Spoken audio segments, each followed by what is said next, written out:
Perkenalkan diri dulu, nama saya Mulya Arifandi Nasution, software engineer di Refactory. Beberapa bulan belakangan ini, sejak tahun lalu, saya diminta untuk menekuni lebih banyak mengenai AI ya. Jadi apa yang saya share ke teman-teman ini merupakan hasil dari riset saya beberapa bulan ke belakang gitu. Nah, sebelum masuk ke agenda ya, jadi kita nanti akan bahas sedikit beberapa hal soal sejarah dari AI, apa itu AI dan LLM. Lalu juga ada vibe coding. Ada yang pernah dengar mungkin vibe coding? Oke.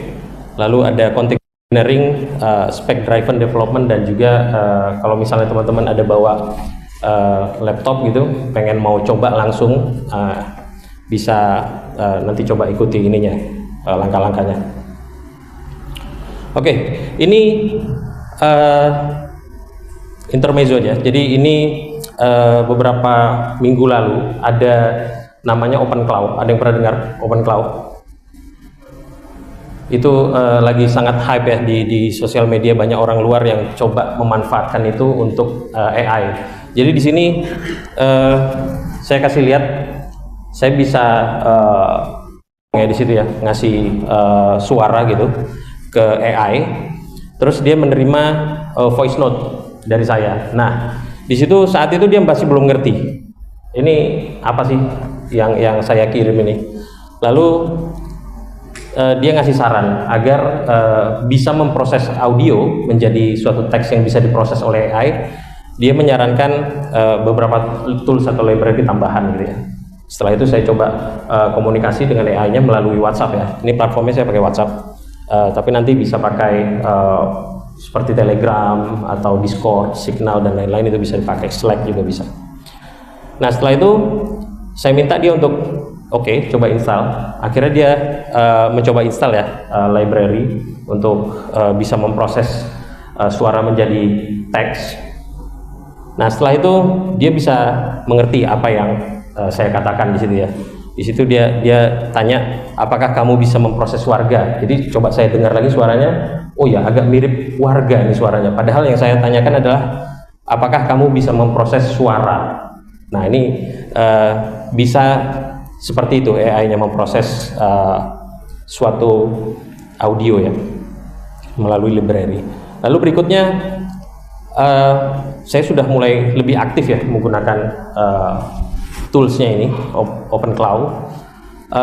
Saya bisa memerintahkan dia melakukan suatu hal. Dalam hal ini saya meminta dia untuk install suatu aplikasi ke dalam komputer gitu ya. Ini bisa macam-macam, misalnya minta shutdown misalnya, atau minta screenshot, minta apapun lah bisa dilakukan.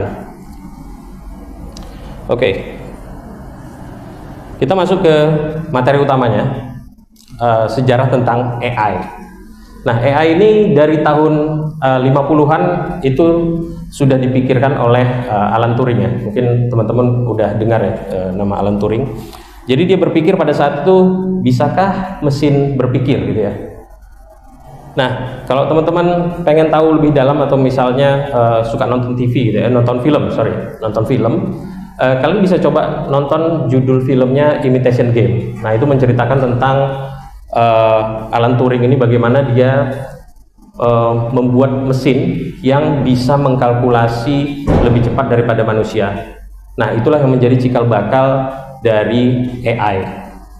Saat itu di Perang Dunia, Jerman menenkripsi setiap pesan-pesannya sehingga tidak bisa didekrip oleh manusia. Nah, dengan adanya mesin yang dibuat oleh Alan Turing ini, bisa lebih cepat proses untuk dekripsinya. Lalu berikutnya di tahun 60 sampai 80, nah itu ada expert system ya, atau sistem pakar ya. Di sini dapat ya materi sistem pakar ya. Oke. Lalu di 2010 juga mulai terjadi revolusi di machine learning. Lalu di 2017, nah ini yang menjadi cikal bakal AI itu sangat eksponensial untuk majunya gitu ya. Itu ditemukannya ada transformers. fondasi dari semua LLM. Lalu tahun 2018 OpenAI merilis GPT-1.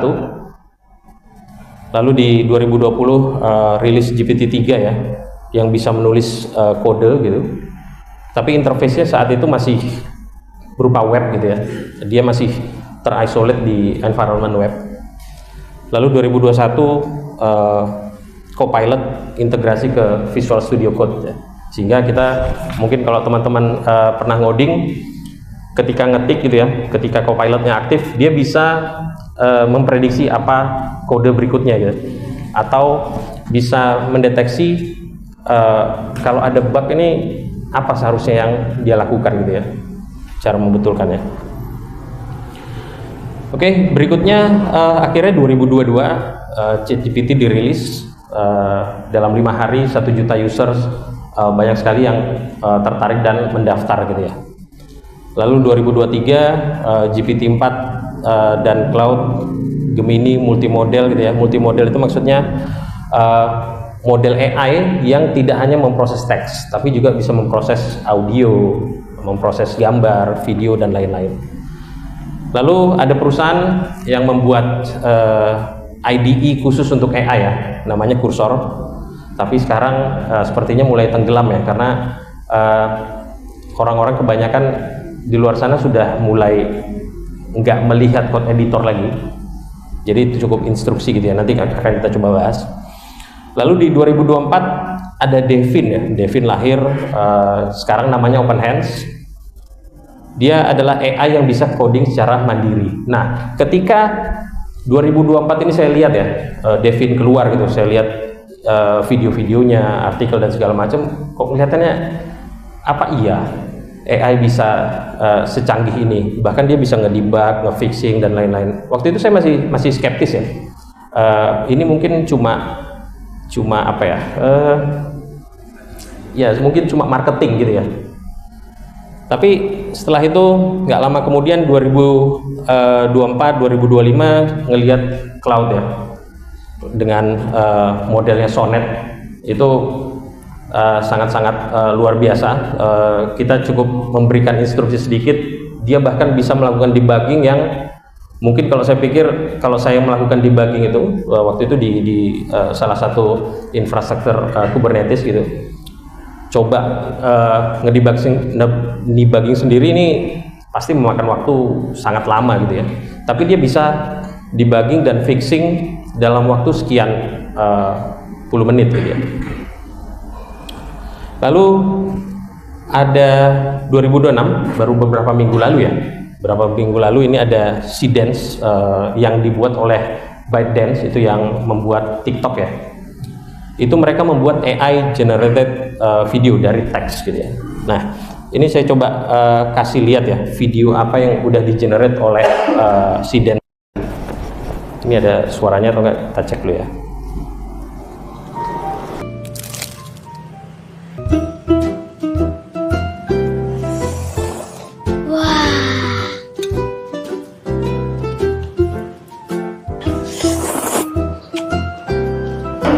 Oke, itu video yang di-generate oleh AI ini ya. Jadi keywordnya cuma anak SD makan soto, tapi hasilnya bisa jadi seperti ini, lengkap dengan musiknya, ada suaranya, dia bisa membuat ekspresi gitu ya. Jadi ini AI ini sangat menjadi disrupsi untuk banyak industri gitu ya, termasuk industri perfilman, di mana musik di sana ada, coding gitu ya. AI ini banyak merambah ke industri-industri gitu ya.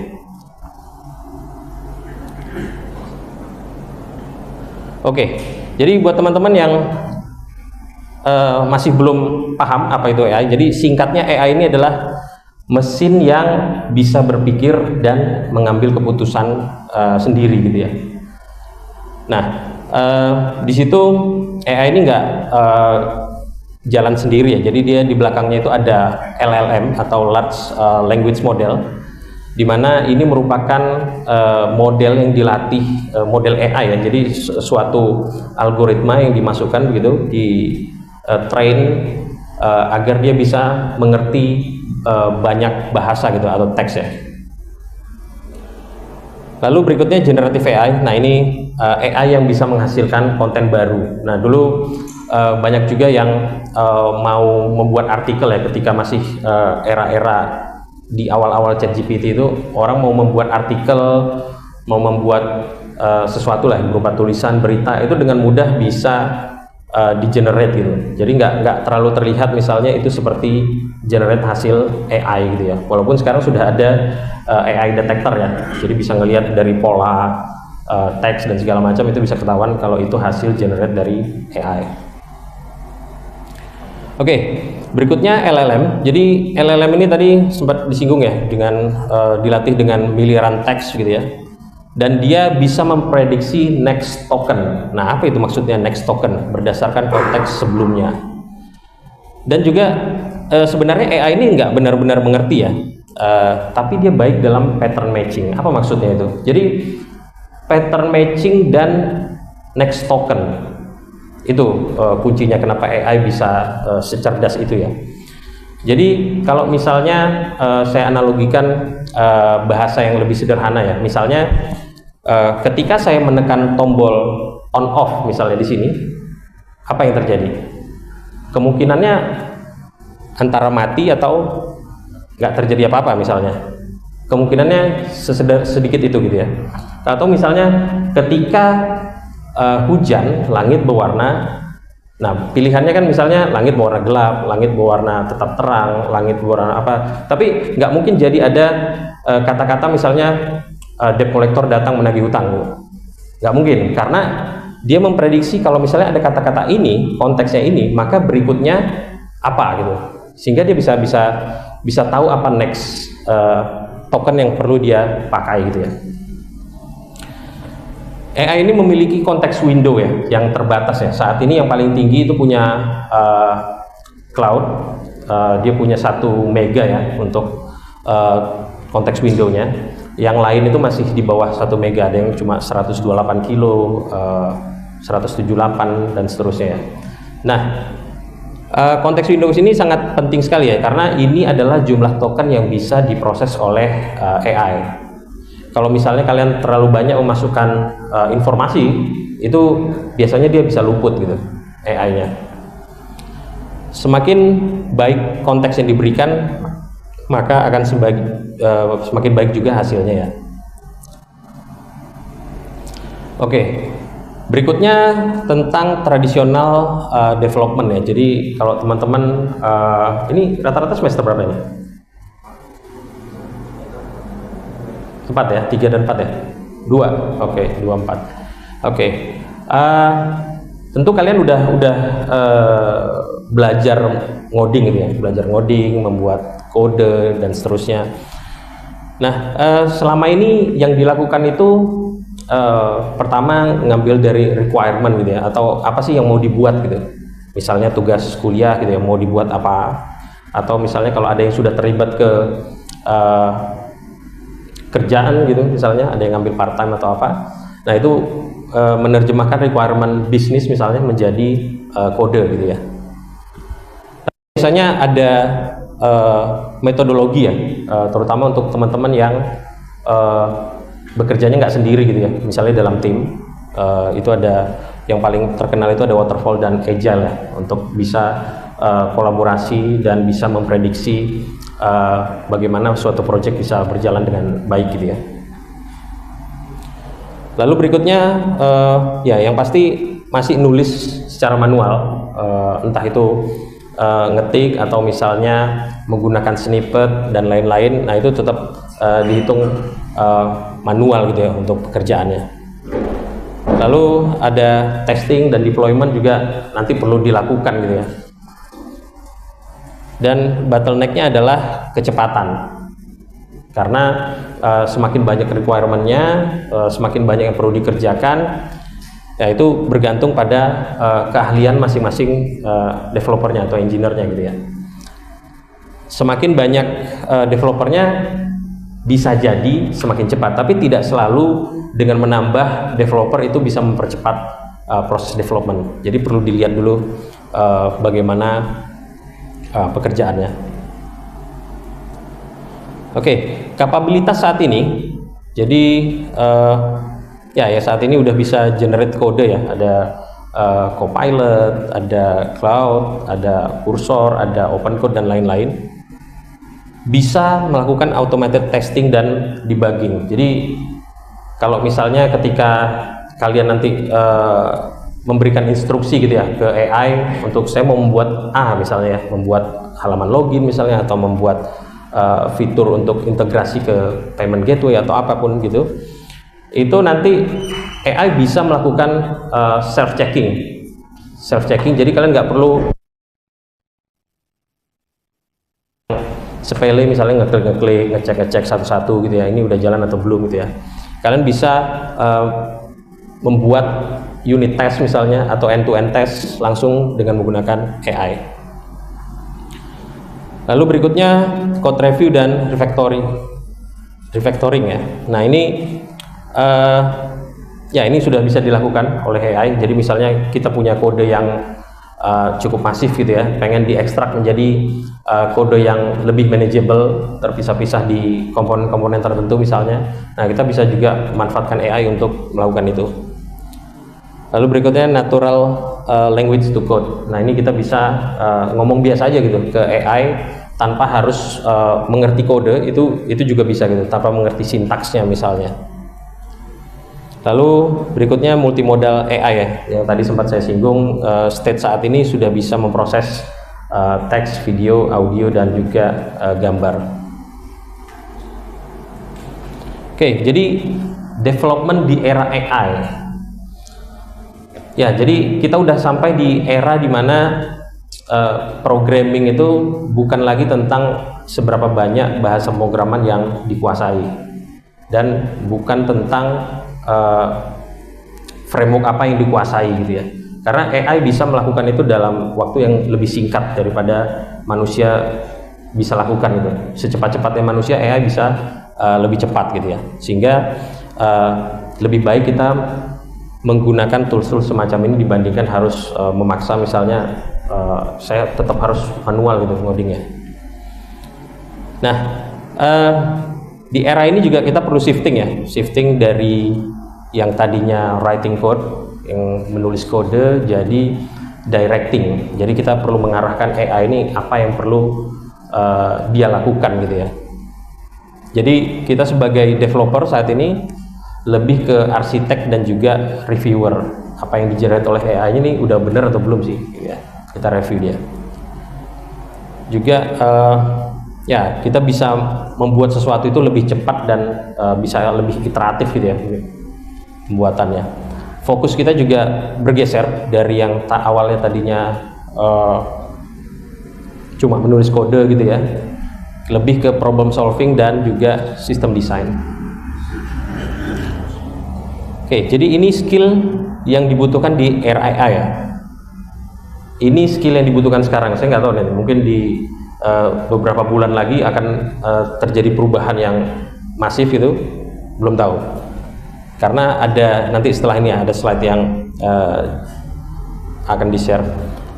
Pertama, prompting dan context engineering ini sangat penting karena kita perlu efektif menggunakan AI. Karena tadi AI terbatas ya, dia ada konteks window-nya, dia bisa amnesia ketika kita quit gitu dari aplikasinya, masuk lagi dia udah lupa apa ini tadi melakukan apa gitu.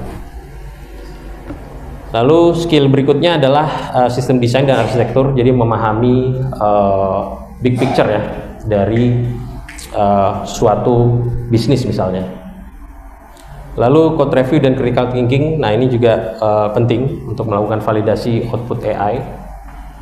Domain knowledge, nah ini juga sangat penting. Jadi AI ini butuh konteks bisnis dari manusia gitu ya. Lalu adaptability, nah ini karena tools-toolsnya sekarang cepat sekali lahir tools baru gitu ya, paradigma baru gitu ya. Jadi kita perlu cepat adaptasi dengan perubahan-perubahan yang sangat cepat ini. Nah ini dia yang saya sempat singgung tadi. Ini prediksinya Elon Musk ya.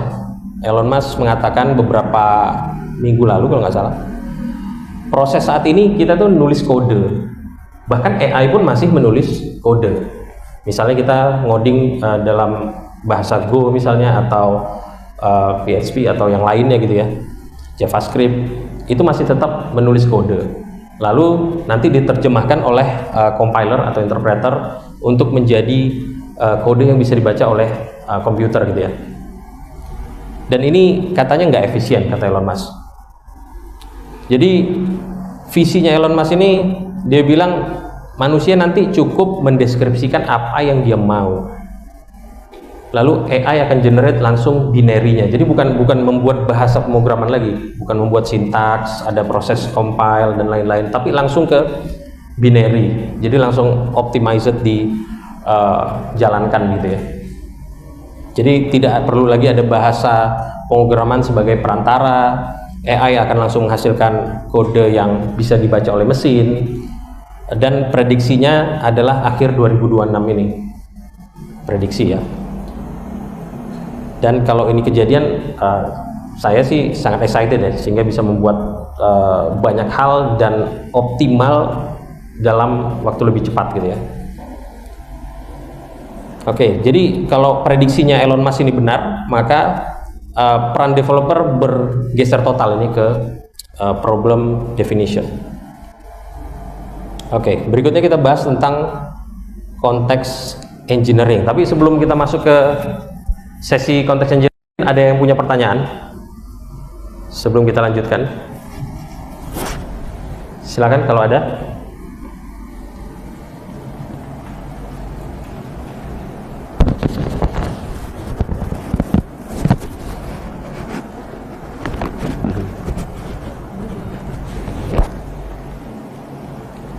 Oke, nggak ada yang punya pertanyaan ya?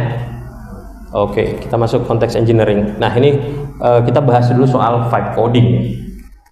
Jadi, apa itu vibe coding? Jadi, vibe coding ini memberikan instruksi tertentu ke AI, nanti AI akan membuatnya gitu ya.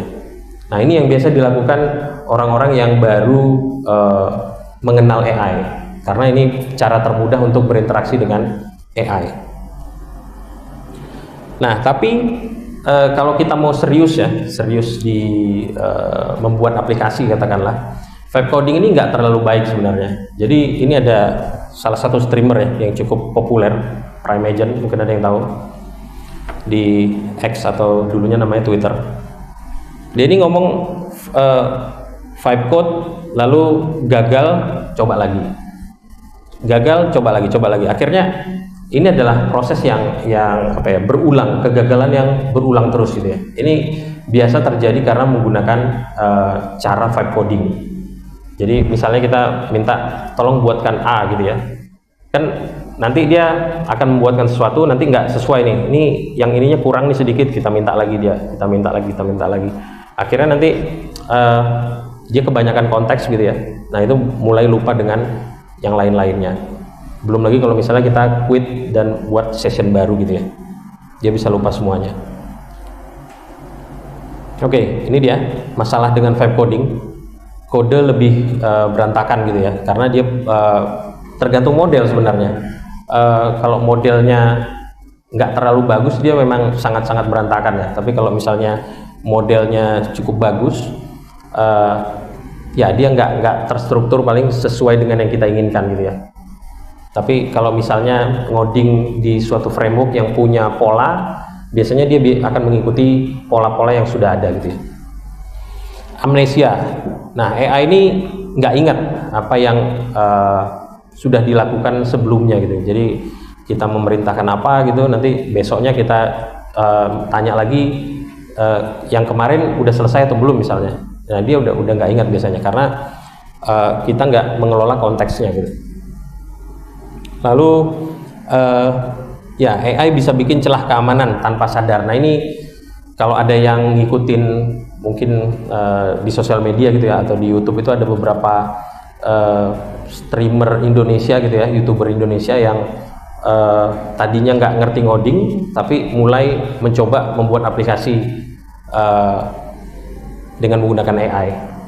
Nah, itu beberapa kali saya lihat ada yang dan komentar orang-orang lain ya, itu ditemukan problem, seperti misalnya ada secret key yang ikut di commit gitu ya, di source code-nya. Nah, tanpa panduan. Nah ini, jadi kalau vibe coding itu karena kita cuma menginstruksikan berdasarkan apa yang kita pikirkan saat itu, maka dia nggak ada spek yang jelas gitu. Jadi kita butuh pendekatan yang lebih terstruktur. Oke, jadi agar bisa lebih terstruktur, kita perlu memahami dulu apa itu prompt gitu ya. Jadi prompt itu adalah instruksi yang kita berikan ke AI. Jadi prompt adalah interface antara manusia dan LLM gitu. Nah, interface-nya ini bisa macam-macam. Jadi kalau misalnya kalian pakai kursor gitu atau Visual Studio Code dengan nanti kalau misalnya menggunakan tools yang nanti juga komunikasinya. Kualitas output berbanding lurus dengan kualitas prompt. Nah, ini dia garbage in, garbage out. Nah, jadi maksudnya ketika kalian memasukkan sesuatu yang nggak terlalu baik gitu ya, hasilnya juga nggak terlalu baik gitu. Jadi penting untuk memberikan prompt yang jelas, spesifik, dan memiliki konteks. Nah, ini elemen-elemen apa aja yang ada dalam suatu prompt. Yang pertama adalah instruction, jadi apa yang ingin kita lakukan terhadap AI gitu ya. AI ini harus ngapain gitu ya. Lalu berikutnya ada konteks, informasi latar belakang yang relevan. Lalu ada constraint, batasan, dan aturan yang harus diikuti oleh AI. Nah, contohnya seperti ini. Ini adalah instruction, jadi buatkan REST API endpoint untuk user registration menggunakan Node.js dan Express gitu ya. Nah, di sini lebih spesifik dan ada sesuatu yang bisa dilakukan gitu loh, buatkan gitu loh, actionable. Lalu gunakan kata kerja yang jelas, misalnya ada buatkan, analisis, refactor, dan lain-lain bisa digunakan itu kata kerja yang memerintahkan AI-nya harus melakukan apa gitu ya. Satu instruksi per task untuk hasil terbaik. Jadi kalau misalnya kita terlalu banyak minta gitu ya, kadang-kadang dia bisa luput beberapa item gitu ya. Jadi memang sebaiknya kita spesifik meminta dia melakukan suatu hal gitu ya. Berikutnya konteks. Jadi sini lebih ke latar belakang, misalnya katakanlah project ini menggunakan Node.js dan TypeScript gitu ya. Nah, itu diberikan informasinya. Project ini menggunakan apa, menggunakan database apa, dalam hal ini misalnya Postgre, terus menggunakan ORM, Prisma, dan ada tools untuk melakukan testing. Nah, ini bisa kita definisikan di sini sehingga nanti AI-nya akan membaca konteks ini dulu. Bahkan kita bisa memberikan konteks seperti misalnya struktur foldernya seperti apa. Misalnya ada folder komponen, ada folder lainnya gitu ya, src dan lain-lain. Nah, itu bisa kita tentukan di sana. Jadi kalau misalnya dia bingung, saya membuat file ini tapi di mana? Nah, AI-nya akan membaca struktur dan dari konteks yang sudah kita berikan gitu ya. Lalu berikutnya constraint, ini batasan ya. Jadi kita bisa membatasi AI itu misalnya tidak sembarangan menginstal package baru gitu ya. Kadang-kadang di Node.js ini kan ada kebanyakan package misalnya, untuk melakukan hal yang sama. Nah, itu kita bisa batasi dia hanya untuk menginstal hal-hal tertentu gitu ya. Apa yang boleh dilakukan dan apa yang tidak boleh dilakukan. Oke, ini jenis-jenis prompt. Jadi ada zero shot istilahnya. Zero shot ini adalah perintah ke AI yang kita nggak ngasih contoh sama sekali gitu ya. Jadi cuma ya buatkan validasi email misalnya, buatkan fitur login, buatkan apa gitu. Nah, ini istilahnya adalah zero shot. Lalu ada istilah lagi one shot gitu ya. Jadi one shot ini ngasih perintah tapi juga ngasih contoh sehingga dia tahu apa konteksnya lebih banyak. Zero shot misalnya membuat validasi untuk email tapi dia ngasih contoh untuk telepon gitu ya. Nah, ini nanti dia akan membuat nama function yang mirip dan returnnya boolean, karena di situ ada gitu ya, nanti hasil dari return. Nah, lalu ada yang few shot istilahnya. Jadi ini memberikan beberapa contoh ke AI-nya. Di sini contohnya ada ngasih 2 input dan 2 output ya. Saya mau buat fitur semacam ini. Kalau misalnya dimasukkan ini, keluarnya ini gitu ya. Nah, ini nanti AI-nya akan membaca pola dari input dan output ini, dan nanti akan di-generate kode yang sesuai gitu ya. Berikutnya meminta AI berpikir step by step gitu ya. Nah, ini bisa juga kita meminta dia untuk membuat plan gitu ya, membuat perencanaan. Jadi di beberapa tools itu sudah ada mode read only atau mode plan.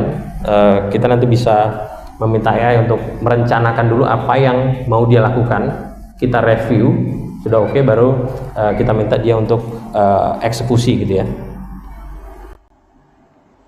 Ya, ini tadi teknik-tekniknya. Jadi ada minta AI untuk berpikir langkah demi langkah misalnya, terus memberikan role, misalnya dia adalah back-end engineer atau front-end engineer, atau misalnya bahkan di luar konteks software engineering itu juga bisa. Misalnya dia adalah orang yang advance di bidang hukum misalnya, atau perpajakan gitu, itu bisa kita set role-nya di sana.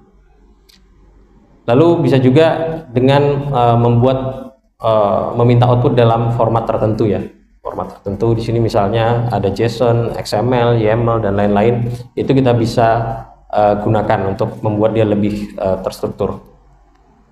Lalu berikutnya ada iterative refinement. Nah, ini ya ini sebenarnya mirip dengan vibe coding sedikit ya. Jadi iteratif ketika ada prompt yang outputnya nggak sesuai, nah itu kita bisa iteratif minta dia untuk memperbaiki. Atau teknik lainnya ada decomposition, memecah-mecah masalah besar menjadi masalahnya yang lebih kecil sehingga bisa di-solve oleh AI-nya. Oke, jadi berikutnya ada era AI agent ya. Jadi nanti kita coba demokan bagaimana dia bekerjanya ya. Jadi AI yang bisa mengambil aksi secara otonom. Jadi dia nggak perlu kita minta satu persatu gitu ya. Dia bisa, dia berpikir, ini saya harusnya melakukan ini gitu ya. Lalu dia bisa otomatis update gitu ya. Nah, ini bisa memiliki akses ke tools-tools seperti file system, terminal, browser API ya, si AI agent ini ya. Kalau dulu mungkin dia dibatasi hanya di lingkup browser gitu, lalu berikutnya masuk hanya di lingkup editor, jadi dia nggak bisa keluar dari root project directory-nya misalnya. Kalau yang sekarang ini bisa keluar kemana-mana, bahkan dia bisa SSH ke server lain gitu ya. Nah, ini contoh-contoh toolsnya. Yang untuk AI agent ada Open Code, ada Cloud, dan juga Codex ya. Codexnya dari Open AI ya. Bisa melakukan multi-step task tanpa intervensi manual. Jadi dia bisa berjalan tanpa kita harus melakukan suatu hal gitu ya. Oke, berikutnya ya, jadi karena konteks window ini terbatas, jadi kita harus mengelola ini dengan baik ya.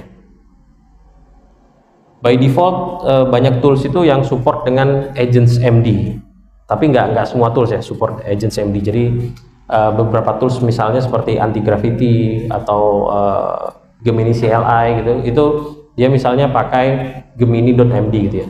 Nanti ada tools lain dia menggunakan convention lain, tapi kebanyakan developer itu sepakat dengan menggunakan agents MD karena lebih mudah digunakan itu ya. Banyak tools yang bisa menggunakan itu. Cloud misalnya, Cloud itu khusus di Cloud ya.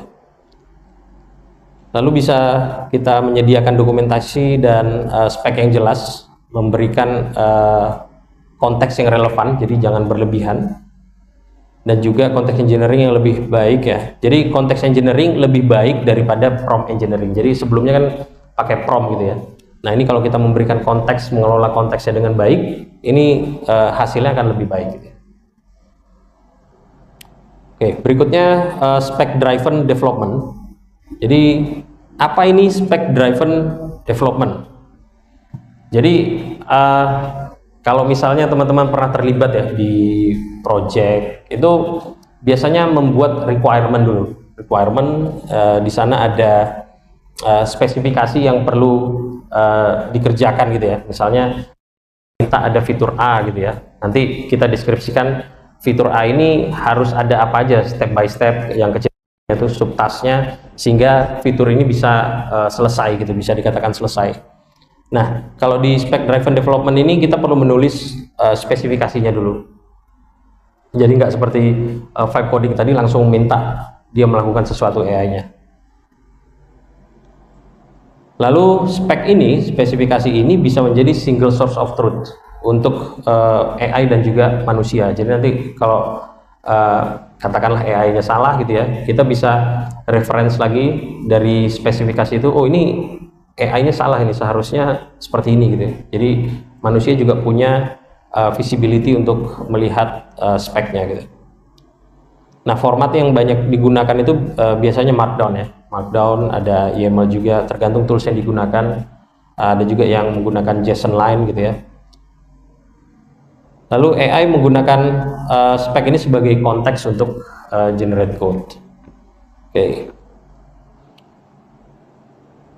Jadi kenapa menggunakan spec driven? Nah, ini jadi pertama karena AI akan bekerja lebih baik dan terstruktur karena instruksinya lebih jelas gitu ya. Ada misalnya ada story gitu ya, ada overview-nya, ada deskripsinya apa gitu, sehingga AI bisa mendapatkan konteks yang lebih utuh gitu ya untuk membuat suatu app gitu. Lalu bisa mengurangi ambiguitas dan juga miskomunikasi, dan juga spesifikasi ini bisa direview ya sebelum mulai ngoding, bahkan bisa direview oleh orang yang non engineer gitu. Misalnya ada orang bisnis gitu yang nggak ngerti ngoding sama sekali, dia bisa review speknya. Lalu bisa direpro ulang gitu ya, reproducible. Spesifikasi yang sama itu bisa memberikan hasil yang lebih konsisten daripada kalau misalnya kalian memberikan instruksi seperti vibe coding tadi, minta A, minta B gitu ya. Bisa jadi outputnya nanti nggak sesuai gitu ya. Tapi kalau misalnya kita membuat spec driven development ini, membuat spek dulu, itu lebih konsisten. Tidak konsisten 100%, tapi lebih konsisten. Oke, berikutnya ya otomatis karena ada spek ini yang ditulis, jadi ada dokumentasi sejak awal ya. Jadi umumnya komponen untuk spesifikasi itu ada beberapa hal, ada overview, misalnya ada deskripsi singkat mengenai fiturnya apa, requirementnya apa, data modelnya apa, misalnya dia perlu ada akses ke database katakanlah ya, sehingga nanti di database itu punya entity tertentu, punya table tertentu, kolom tertentu. Nah, itu bisa didefinisikan juga di spek ini. Lalu ada API kontrak, misalnya kita berkomunikasi misalnya antara front end dan back end, atau misalnya ada third party service gitu, itu bisa didefinisikan di API kontrak ini. Lalu juga kita bisa mendefinisikan flow dari user experience ya. Jadi misalnya dari halaman A misalnya klik apa, nanti keluar drop down misalnya klik itu, nanti pindah ke halaman apa. Nah, itu bisa didefinisikan semuanya di spesifikasi. Termasuk juga acceptance kriteria. Apa yang bisa dikatakan suatu story atau suatu task itu selesai gitu ya. Karena sudah didefinisikan acceptance kriterianya. Jadi nanti AI juga akan menggunakan itu sebagai pedoman untuk tugas dia udah selesai gitu. Oke, mungkin sejauh ini sebelum kita lanjut ada pertanyaan mungkin? Silakan.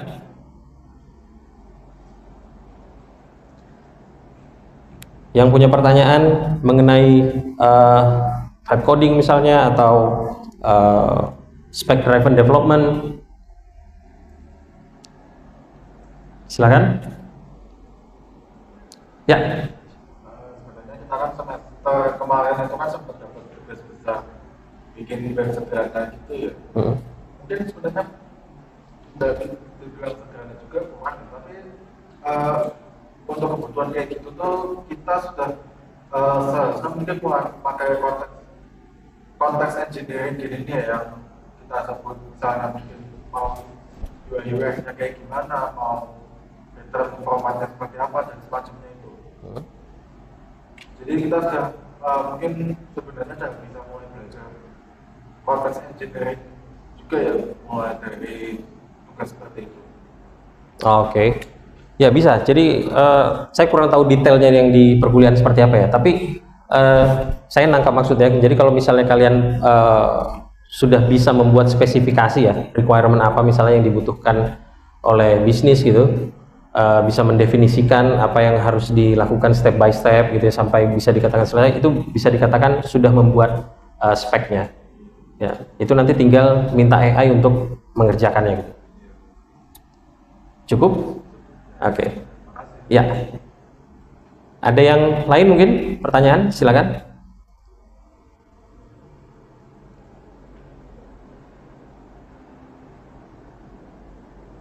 Oke, belum ada ya? Oke. Kita lanjutkan lagi. Ya, berikutnya ini ya workflow dari spec driven development. Jadi ya yang pertama tentu saja mendefinisikan dulu apa yang mau dibuat gitu di aplikasinya. Setelah itu kita bisa melakukan review. Reviewnya ini ya kalau misalnya kalian nggak single fighter ya, kalian bisa melakukan review bersama tim, atau bisa juga sebenarnya minta AI untuk melakukan review. Lalu bisa mulai generate kode dari spek tadi, lalu bisa melakukan validasi apakah kode yang di generate ini sudah sesuai atau belum gitu ya. Lalu bisa melakukan iterasi kalau misalnya ada hal yang perlu ditambahkan gitu. Oke. Ya kita akan coba buat teman-teman yang bawa laptop ya, kita akan coba buat ya mungkin aplikasi sederhana atau 1-2 fitur yang bisa kita buat tanpa ngoding sama sekali gitu ya. Nah tapi ya prakteknya ini akan menggunakan agentic AI toolsnya, terus juga spec driven development untuk pendekatannya. Kita akan buat fitur dan kita perlu fokus ke apa yang mau kita buat, bukan bagaimana ngodingnya gitu ya. Biasanya yang tradisional itu agak bingung tuh, ini pas diminta sesuatu ini ngodingnya gimana nih, harus ngapain dulu gitu. Nah ini sekarang kita bisa bypass proses itu ya, jadi kita bisa fokus ke apa yang mau kita buat. Oke, ini tools yang perlu di setup ya, diinstal di mesin ya. Yang pertama ada OpenCode. Nah kalian bisa search ini OpenCode dari reponya Anomalico ya, Anomalico OpenCode. Di sana ada free model ya, ada 4 saat ini yang bisa digunakan secara gratis. Jadi kalau misalnya kalian kalau sudah punya yang berbayar ya silahkan dipakai, tapi kalau belum punya model yang subscribe gitu ya, belum berbayar, kalian bisa pakai OpenCode, karena dalam OpenCode ini ada 5 atau 4 model gitu ya. Ada Big Pickle, ada Kimi, ada GLM dan juga Minimax yang bisa digunakan secara free. Yang kedua OpenSpec. Nah ini tools yang akan kita gunakan untuk membuat spek. Jadi kalian bisa search saja nanti di internet OpenSpec. Nah ini nanti ada instruksi cara installnya, bisa dicoba. Lalu Git. Nah ini Git yang harus ada ya, menurut saya harus ada, karena kita bisa melihat perubahan-perubahan apa yang dilakukan oleh AI dari sini, dan juga AI-nya bisa nge-save di state mana dia udah selesai gitu ya dengan menggunakan Git ini. Lalu berikutnya terminal. Jadi karena OpenSpec dan OpenCode ini jalannya di terminal ya, jadi atau di command prompt ya kalau yang pakai Windows. Jadi perlu pakai terminal ini. Nanti akan di-generate oleh OpenSpec, merupakan speknya ya, yang akan dijadikan sebagai panduan utama oleh AI-nya. Oke, Ya, terima kasih teman-teman semua atas kehadiran dan perhatiannya. Semoga bisa mendapatkan manfaat dari apa yang disampaikan tadi. Sampai jumpa di kesempatan